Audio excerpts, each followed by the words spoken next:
أعوذ بالله من الشيطان اللعين الرجيم. بسم الله الرحمن الرحيم. الحمد لله الذي لا يبلغ مدحته القائلون ولا يحصي نعماءه العادون ولا يؤدي حقه المجتهدون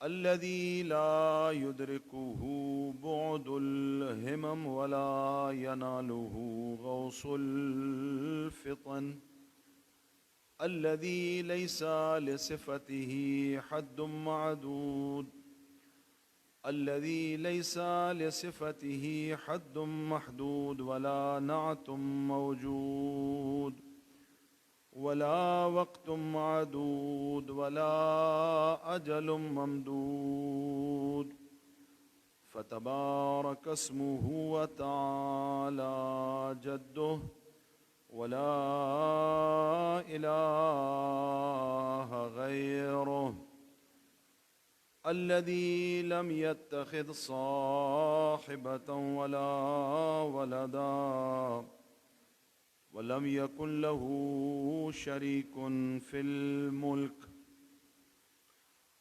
أوصيكم عباد الله ونفسي بتقوى الله فإنها وصيات الله في الأولين والآخرين. قال سبحانه ولقد وصينا الذين أوتوا الكتاب من قبلكم وإياكم أن اتقوا الله في سركم وعلانيتكم وفي شدتكم ورخائكم فإن التقوى نور القلب وزاد المعاد وسبيل الفوز في الدارين. نسأل الله سبحانه أن يجعلنا من المتقين وأن يثبتنا على صراطه المستقيم إنه أرحم الراحمين. صلوات.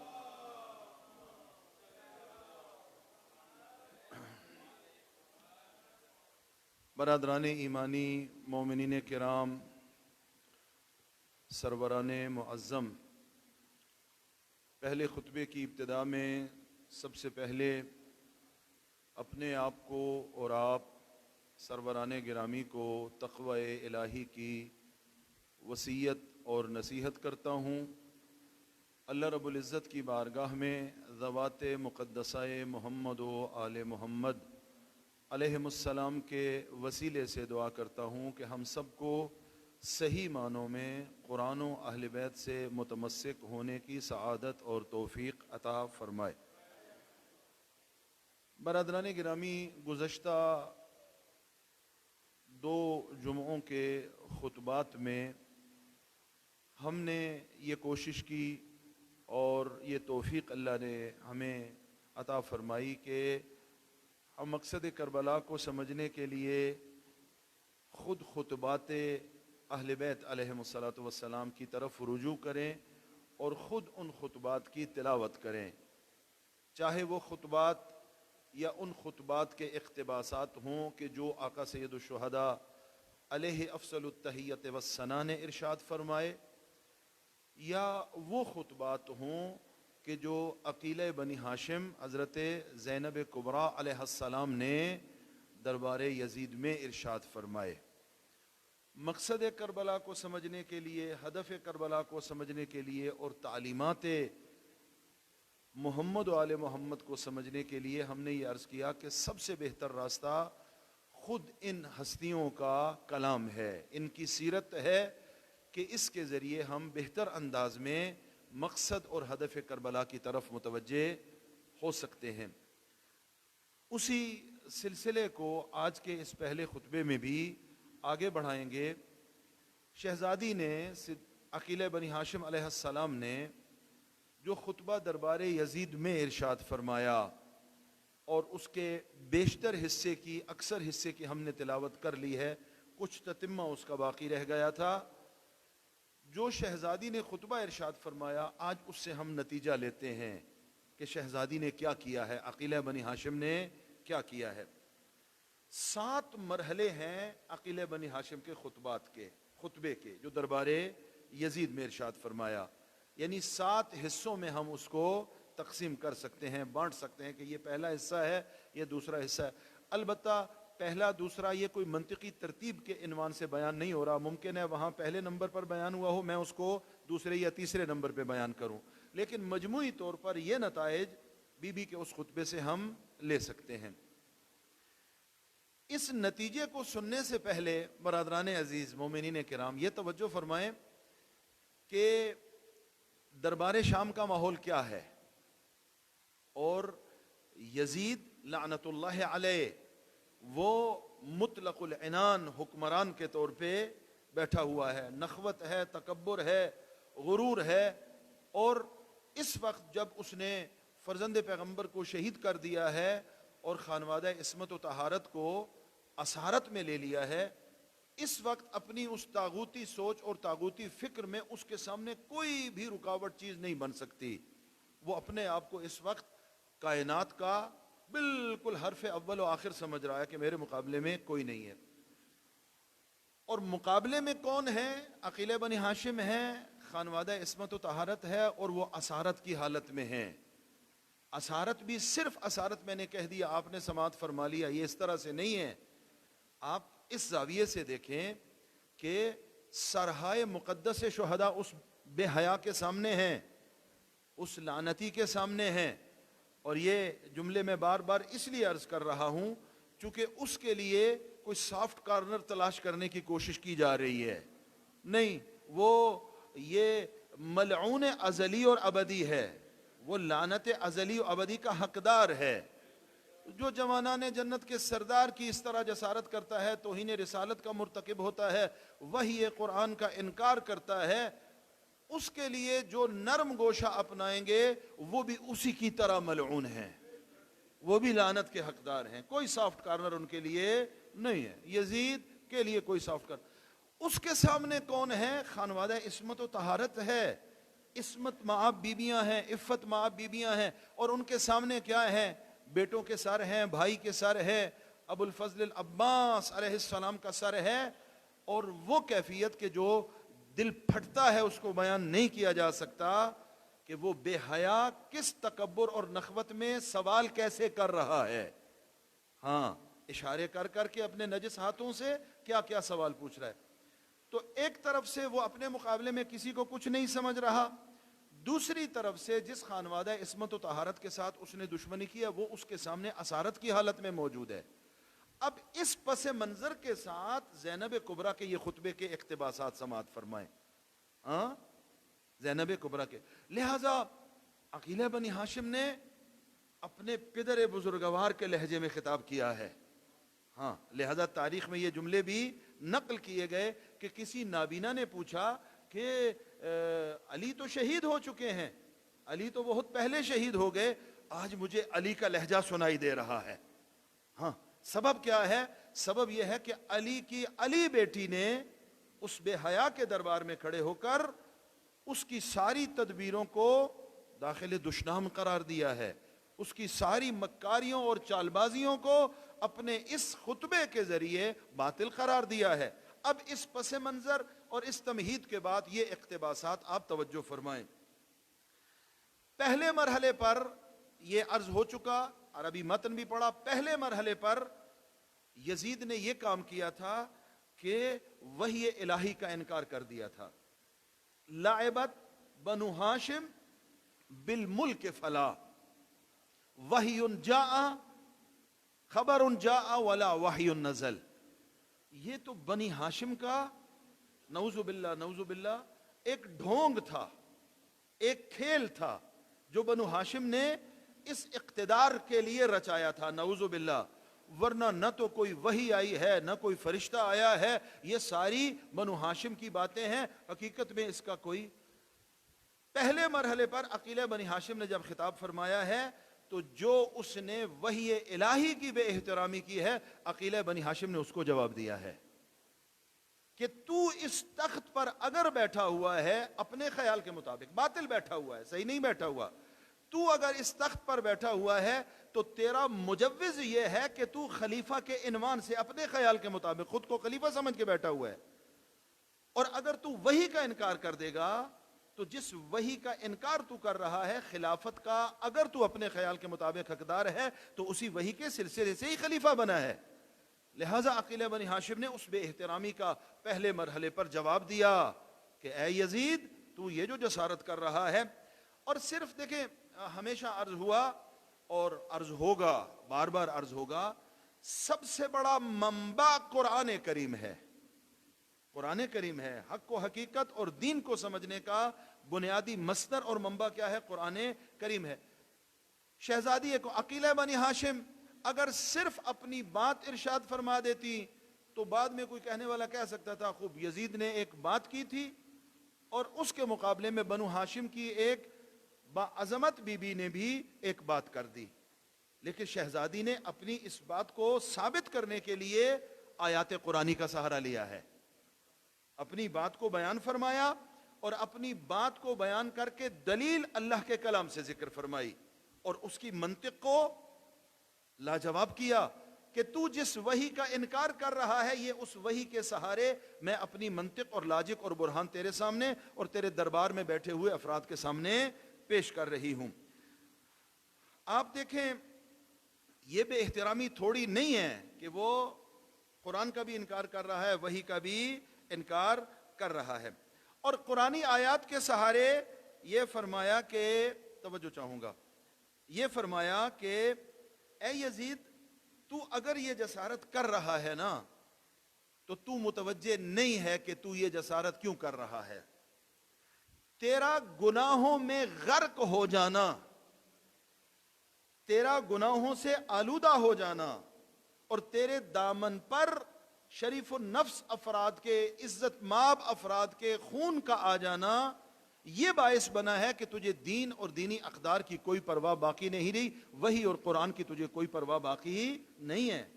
ورنہ جو گناہوں سے لتھڑا ہوا نہیں ہے، جس کے دامن پر گناہوں کے داغ اور دھبے نہیں ہیں، وہ اس قسم کی باتیں نہیں کرتا جس قسم کی باتیں تو کر رہا ہے۔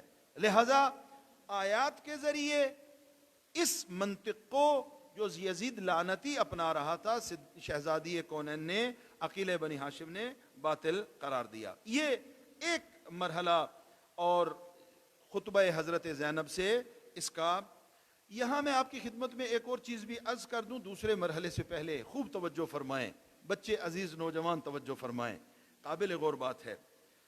یزید ایک حقیقت کو چھپا رہا تھا، اور وہ حقیقت کیا تھی؟ وہ حقیقت یہ تھی کہ حسین فرزند پیغمبر ہیں، حسین رسول اللہ کے بیٹے ہیں، پیغمبر کا سب سے قریبی رشتہ دار اگر کوئی ہے تو وہ حسین ابن علی ہے، یہ خانوادہ عصمت و طہارت ہے۔ اس حقیقت کو چھپا رہا تھا۔ اس حقیقت کو چھپانے کے بعد اس کے لیے آسان تھا مسئلہ، کیا مسئلہ؟ وہ یہ کہہ رہا تھا کہ جو بھی خلیفہ کے مقابلے میں بغاوت کرے اس کا خون مباح ہو جاتا ہے، یہ اس کی لاجک تھی۔ یعنی وہ نہیں بتا رہا تھا کہ یہ فرزند پیغمبر ہے، اس کو چھپا رہا تھا، فرزند پیغمبر ہونے کو چھپا رہا تھا۔ جب فرزند پیغمبر ہونے پہ پردہ ڈال رہا تھا تو اگلا مرحلہ کیا تھا؟ میں خلیفہ وقت ہوں اور جو بھی خلیفہ وقت کے مقابلے میں قیام کرے گا اس کا خون مباح ہو جاتا ہے، محدور الدم ہو جاتا ہے، یہ اس کا خون بہانا جائز ہے۔ لہذا کربلا میں بھی نعرہ تکبیر کے ساتھ آقا سید الشہداء پہ حملے کیے گئے ہیں، نعرہ تکبیر لگا کے ایک دوسرے کو گواہ بنا کے کہ دربار یزید میں جا کر گواہی دینا کہ سب سے پہلا تیر ہم نے چلایا تھا، انعام لینے کی لالچ میں۔ یزید کی یہ پالیسی تھی کہ حسین علیہ السلام کو پہلے نمبر پر اس حقیقت پر پردہ ڈالے کہ یہ فرزند پیغمبر ہیں، اور جب فرزند پیغمبر ہونے پہ پردہ ڈالے گا تو اگلے مرحلے میں کہے گا کہ ان کا خون بہانا اس لیے مباح ہے چونکہ انہوں نے خلیفہ وقت کے سامنے خروج کیا ہے اور خلیفہ وقت کے مقابلے کے لیے باہر نکلے ہیں۔ لہذا